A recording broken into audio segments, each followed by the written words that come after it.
Good morning or good afternoon whenever you're watching this. If you're watching this, this is First Chapter Fridays, and today we are going to look at the first chapter of We Are the Wildcats, which is a book, excuse me, that I got at Y'all Fest this year. If you guys remember when I left for that, it was very fun, exciting time, even though I got sick. Anyway, this is one of the advanced readers copies that I got, so it was fun to kind of get that before everybody else. And my favorite thing about Irish authors is that their names are spelled differently than they're pronounced. So her name is Siobhan Vivian, and I just think that's pretty cool. Anyway, it's not an Irish book per se, but it is a story about some girls on a field hockey team. And although we don't have a lot of field hockey here in Georgia, I know that some of you are from places that do and probably miss that a little bit. So here is the first chapter of We Are the Wildcats. It is tradition that the fifth and final day of tryouts for the Wildcats varsity girls field hockey team be the most grueling of all. Though, real talk, it's not like the others were a walk in the park. Roughly half the girls arrive to the field with a vague sense of what's coming.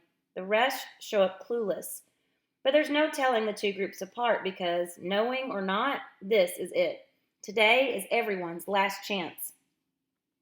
The girls mill around on the sidelines, taping up their sticks, their wrists, their ankles, cinching loose tank tops tight with little knots at their backs, rinsing out yesterday's nasty from their mouth guards with squeeze bottles of icy water.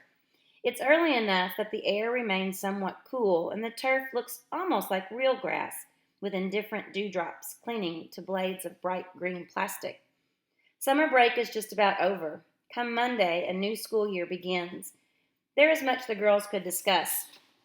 First day outfits, class schedules, summer gossip, but not a lot of chit-chat happens because Coach doesn't want chit-chat. He wants focus. And there's really no need for team bonding yet because there is no team. Every varsity spot is up for grabs. Even girls who lettered last year aren't safe. Even the ones who bled to bring home a second-place trophy at States could be cut. Maybe should be cut. At 8 o'clock, a velvety knell rings out from the upper school's bell tower. With it, heads collectively swivel, ponytails swish. Every eye's on Coach as he pushes open the heavy metal doors of the athletic wing and stalks toward them, clipboard in the crook of his arm, a can of Red Bull in hand. Baseball hat pulled low down over his shaggy blonde curls. Both the JV and freshman coaches nip at Coach's heels. They are two much older and rounder versions of Coach, dads essentially, embarrassingly eager to assist him today. Dark wounds of sweat already bleed through their t-shirts. The girls need no instruction. They quickly circle up and begin to stretch, clapping a slow and steady pulse for each position change. As they press and lean through lingering soreness, they watch but don't watch Coach inspect his field, trying to gauge his mood, sense what he might be thinking. They get only reflections of their own longing in his mirrored sunglass lenses. Some girls spent the past summer secretly worried, rightfully so, that Coach would not be returning to West Essex this year. There is always the fear he will leave them for some better opportunity. He's honestly too good to coach at the high school level, and especially a girls' team. The very least they can do is win for him. Whether his decision to come back was because of them or in spite of them didn't matter. He came back, thank God. Coach lifts his silver whistle to his lips. Warm-ups begin. Always the same circuit, a brisk mile run around the field's perimeter, then 25 push-ups, then 25 crunches, then 25 scissors, and lastly, a set of suicide sprints to lace the lines of the pitch. It is now 8:30 a.m. Their hearts warm with blood, lungs flush with oxygen, the girls fetch their sticks and listen for Coach to call a skill drill. They gamely hope he goes with tic-tac-toe or maybe slalom, something chill to start things off. Instead, he cups his hands and bellows, "Figure eights!" The first sign they are in for it. The other two coaches rush to set up cones, dotting the field with one for each girl. Then, at Coach's next whistle, the girls hitch forward at their hips and begin pushing their orange balls with their stick blades in a tight, controlled infinity loop. Over and over they danced this twirl, eyes pinned on those orange balls to steady the spinning world, their abs and thighs and asses all fires stoked white hot. 15 grueling minutes later, Coach blows his whistle. It takes the girls' brains a few nauseating seconds to register they are no longer in motion. If this were any other day of varsity tryouts, the girls would pause for a quick water break while Coach handed out mesh pennies in either white or navy for a scrimmage. Scrimmages are how Coach works through a Rubik's Cube of roster possibilities, swapping players in and out of potential lines and positions, whittling these 40 or so hopefuls down to his final squad of 20.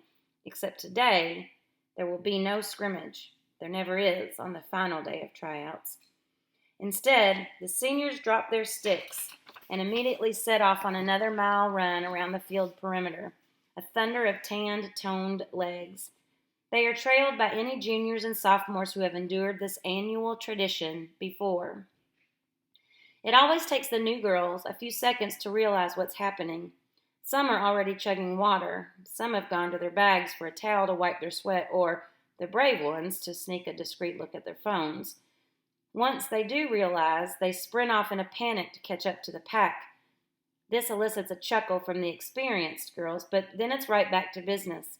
There are 25 more push-ups, 25 more crunches, 25 more scissors, and another set of suicide sprints to complete. It is 9 a.m. Another whistle. Coach calls for shuttle next. Groups of 6 girls quickly line up to sprint, receive, pass, sprint, receive, pass, sprint, receive, pass for 15 minutes until Coach's next whistle starts the warm-ups over again. Their third mile run. 25 more push-ups, 25 more crunches, 25 more scissors, and another set of suicide sprints. At 9:30, he calls out, "Clover," and the cycle begins anew. At 10, forehand fades. At 10:30, snake. They are ants scurrying under his magnifying glass, every move examined, dissected. Coach shouts for them to keep their form, to increase their speed, to stay sharp, to dig deep. This, despite the girls' passes becoming sloppier, dragging as they grind on, the sun now searing high above them. The entire field gets unsettlingly quiet, save for the wooden slap of sticks against sticks, the pounding of cleats on turf, the groans of fatigue, and, of course, the trill of Coach's unrelenting whistle. The girls give Coach everything they've got, knowing he doesn't ask of them what he doesn't believe deep down they can deliver. So, they deliver. That's Coach's magic. That's why the Wildcats win year after year after year. Waist-high trophies, team pictures on the front page of the local newspaper, invitations to play around the country, full-ride scholarships to Ivy League universities. At 11, chop shots. At 11:30, triangles. Through portholes wiped in the fogged-up windows of the weight room, the varsity football players watch the girls, jaws hanging slack and stupefied. To them, and the West Essex student body at large, there's something cultish and unsettling about the varsity girls' field hockey team. Their devotion, their focus, their unquestioning commitment to Coach and to each other. For the 4 months that make up their season, their squad is impenetrable. It should be said that West Essex's football team has not made it to states in over a decade. Their last championship banner hangs dusty and faded from the gymnasium rafters. Yet, it never strikes the boys as odd that they still dominate the fall pep rally, always announced last by the principal. The boys don't question if they've actually earned their bleacher-stomping applause that beckons them, dressed in their jerseys and jeans, to burst through banners of butcher paper, their arms simply lift in V shapes at varying intervals, summoning the student body to their feet, a reflex. Boys default to kings. Their sovereign right to rule is never questioned. The football players wait to be noticed, eager for their gaze to have some kind of effect on the girls, preferably embarrassment. That the girls never do annoys them, and eventually they retreat from the windows, a silent acknowledgement that this is one kingdom beyond their reach. This is why the field hockey girls would live on this field forever if they could. This blessed rectangle where their worth is wholly quantifiable, statistical, analytic, black and white. How incredibly freeing it is to live a few hours each day where they don't worry about being beautiful or sweet or modest or smart or funny or feminine. The only thing required of them here is to be their absolute best. And so, on this day, one girl always pukes, one girl always cries, one girl always falls. But they all keep going because being a Wildcat means everything. At noon, Coach blows his whistle one final time. The girls, cheeks mottled, drenched in sweat, muscles twitching, stomachs sour, chests heaving, fall to their knees and look around at one another in awe. It seems cruel that not everyone who survived this will make the team, but that's how it is, winners and losers. They rise on wobbly legs, silently collecting their belongings from the sidelines and file from the field out to the paved cul-de-sac, ringing the stately front of West Essex Upper School, turf cleats clicking atop the pavement. There, underneath the flag, they stand shoulder to shoulder, hearts paused in their chests as Coach reads the names of his chosen ones. In exactly 24 hours, this brand new Wildcats team will take to the field for their first official scrimmage of the season against the Oak Knolls Bulldogs. Scrimmages don't typically mean shit, but it was Oak Knolls who beat them at states last year. It was the first time the Wildcats had lost the championship since Coach arrived at West Essex 6 years ago, and the girls would love nothing more than to start their new season by whooping some serious Bulldog ass. For Coach as much as for themselves, maybe more. The newest members joining this team, plucked from the JV and freshman squads and one lucky 8th grader, are green, but their inexperience may well be an asset. The girls who played varsity last season each still nurse a secret wound, the thinnest of scabs capping a mountain of scar tissue. Mel for not stepping up, Phoebe for lying, Allie for losing her shit, Kirsten for treason. The only way the Wildcats will manage a win tomorrow is if all the varsity players, new and returning, come together and bond as a team. They must believe with their whole hearts that they are in this together, know without question that they'll have one another's backs until the final whistle. As Coach says, team first, always. That's why they lost last season. That's what broke them. Luckily, there's a tradition for this, too, a secret celebration that will take place tonight on this very field. It is the single facet of being a Wildcat that belongs entirely to the girls.